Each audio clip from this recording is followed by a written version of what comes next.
بسم اللہ الرحمن الرحیم۔ شروع کرتا ہوں اللہ کے پاک نام سے جو بہت بڑا مہربان نہایت رحم والا۔ دوستوں، بہنوں، بھائیوں، بزرگوں، السلام علیکم ورحمۃ اللہ وبرکاتہ۔ تاریخ اسلام کے ہمارے چینل میں سیریل انبیاء اور قومیں، اس میں ہم آپ کو خوش آمدید کہتے ہیں اور حضرت ادریس علیہ السلام کا ذکر ہم فرما رہے ہیں۔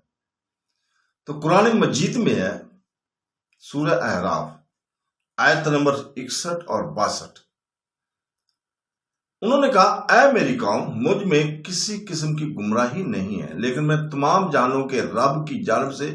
رسول ہوں۔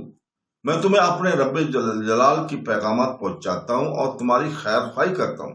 اور میں اللہ تعالیٰ کی طرف سے ان باتوں کو جانتا ہوں جنہیں تم نہیں جانتے۔ اس آیت کریمہ میں حضرت نوح علیہ السلام اپنی قوم کے سرداروں کو جواب دے رہے ہیں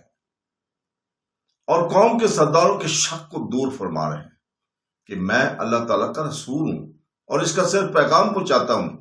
کفار نے حضرت نوح علیہ السلام کی طرف کھلی گمراہی کی جس عیب کی نسبت کی تھی،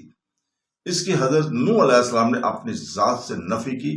اور اپنی سب سے مکرم اور مشرف صفت کا بیان کیا، اور وہ یہ ہے کہ وہ اللہ تعالیٰ کے جانب سے مخلوق کی طرف رسول اور پیغام رساں ہیں، اور ان کو اپنے رب ذوالجلال کے پیغامات پہنچاتے ہیں اور ان کی خیر خواہی کرتے ہیں۔ تبلیغ رسالت یعنی پیغام پہنچانے کا معنی یہ ہے کہ اللہ تعالیٰ نے ان کو جن چیزوں کا مکلف کیا ہے، یعنی امرہ اور نواہی، ان کا بیان کرتے ہیں کہ ان کے لیے کیا کام کرنا ضروری ہے اور کن کا کاموں کا نہ کرنا ضروری ہے، اور یہ کہہ کر کہ کن کاموں پر دنیا میں ان کی مذمت ہوگی اور آخرت میں عذاب ہوگا،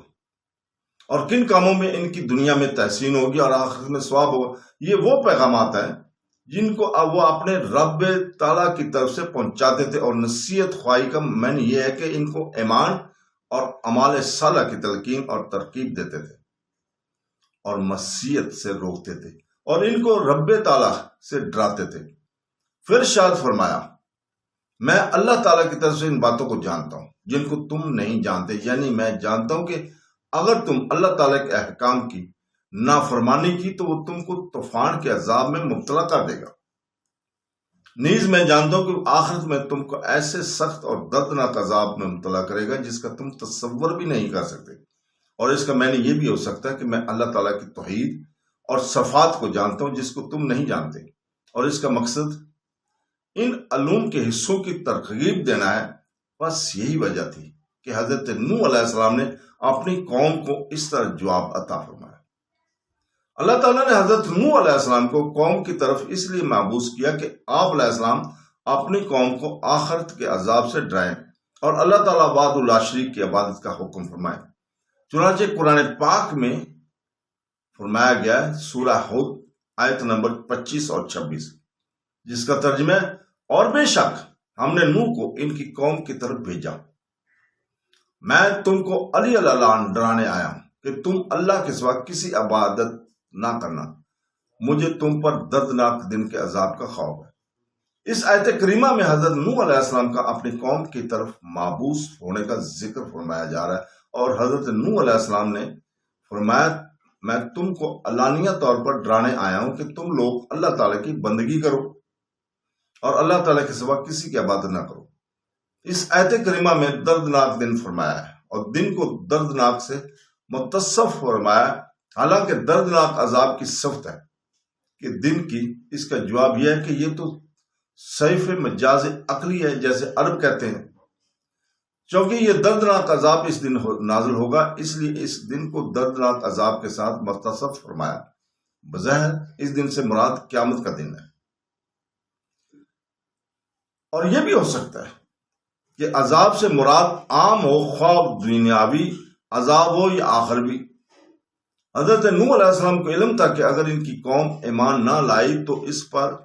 طوفان کا عذاب آئے گا، اور ان کی قوم بھی یہی سمجھتی تھی کہ حضرت نوح علیہ السلام کو علم تھا کہ اگر ان کی قوم ایمان نہ لائی تو اس پر طوفان کا عذاب آئے گا، اور ان کی قوم بھی یہی سمجھتی تھی۔ حضرت نوح علیہ السلام کو دنیاوی عذاب سے ڈرا رہے ہیں، اسی بنا پر وہ کہتے تھے،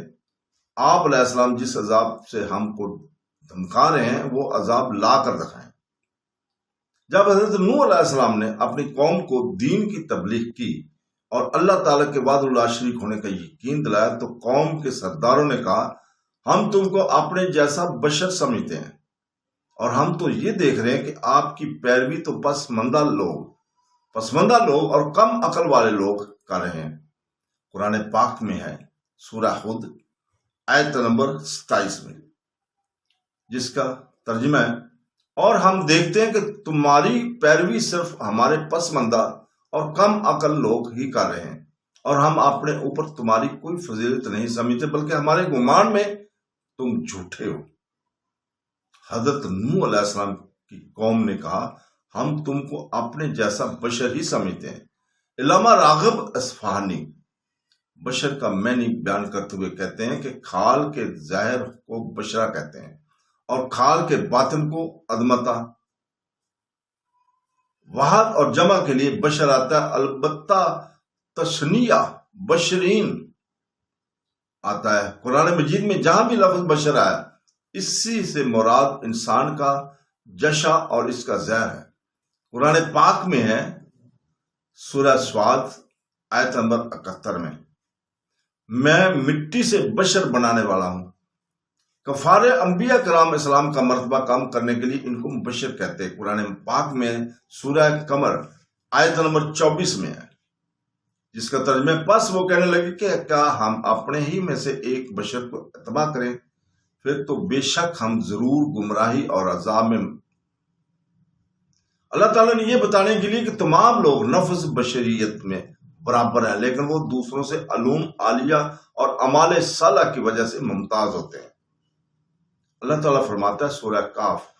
آیت نمبر 110 میں، جس کا ترجمہ آپ کہیے میں بظاہر تم جیسا ہی بشر ہوں، میری طرف وحی کی جاتی ہے۔ میری طرف وحی اس لیے کی جاتی ہے،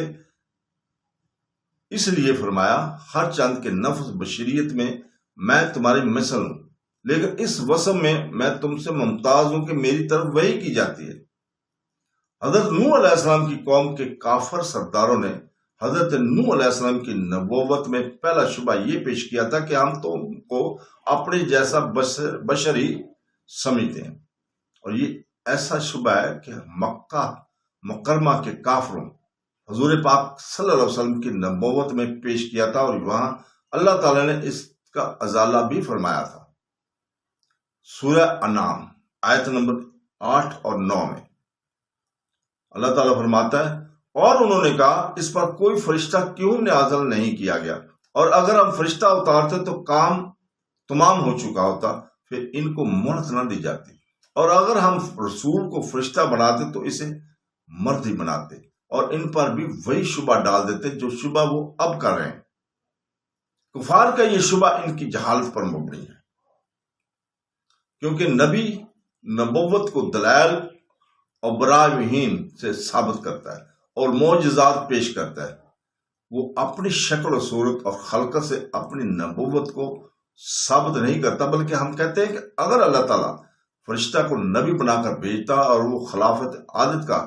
کاموں کا اپنی نبوت و دلیل بناتا تو اس کی نبوت میں طعن کرنے کا زیادہ موقع تھا، کیونکہ یہ کہا جا سکتا تھا کہ معجزات انسانوں کے اعتبار سے خلاف عادت ہے، فرشتہ کے لیے خلاف عادت نہیں ہے، لہذا یہ معجزات فرشتہ کے نبوت پر نہیں ہے۔ دوسری وجہ یہ ہے کہ فرشتہ جو عبادت سر انجام دیتا اور دوسرے نیک اعمال انجام دیتا وہ انسانوں پر حجت نہ ہوتے، کیونکہ یہ کہا جا سکتا تھا کہ ہو سکتا ہے کہ فرشتہ کی حقیقت میں ایسا عنصر نہ ہو، نیز فرشتہ بھوک پیاس غم اور غصہ اور شہوت اور غضب سے منزہ اور مجرت ہوتا ہے، لہذا فرشتہ کا برائیوں سے بچنا اور نیک اعمال کرنا انسانوں پر حجت نہیں ہو سکتا۔ ان وجوہ کی بنا پر اگر فرشتہ کو نبی بنا دیا جاتا تو بندوں پر اللہ تعالیٰ کی حجت پوری نہ ہوتی۔ یہی وجہ کہ اللہ تعالیٰ نے بشر اور انسان سے رسولوں کو بھیجا ہے کہ فرشتوں سے۔ حضرت نوح علیہ السلام کی قوم کے کافر سرداروں کا دوسرا شبہ یہ تھا کہ ہم دیکھتے ہیں کہ تمہاری پیروی صرف ہمارے پسماندہ اور کم عقل لوگ ہی کر رہے ہیں۔ اسی طرح کا شبہ کفار قریش نے نبی کریم صلی اللہ علیہ وسلم پر بھی کیا تھا۔ تو دوستو، اسی کے ساتھ ہم اجازت چاہتے ہیں کل تک کے لیے۔ انشاءاللہ تعالی کل ہم یہیں سے شروع کریں گے۔ اللہ تعالیٰ سے دعا گوں کہ وہ ہمیں قرآن پاک پڑھنے، اس کی تفسیر پڑھنے، سمجھنے اور احکامات پر عمل کرنے کی توفیق عطا فرمائے۔ اسی طرح حضور پاک صلی اللہ علیہ وسلم کی حدیث مبارکہ کو پڑھنے، سننے اور سمجھنے اور سنتے رسول پر عمل کرنے کی توفیق عطا فرمائے۔ آمین ثم آمین۔ اللہ حافظ۔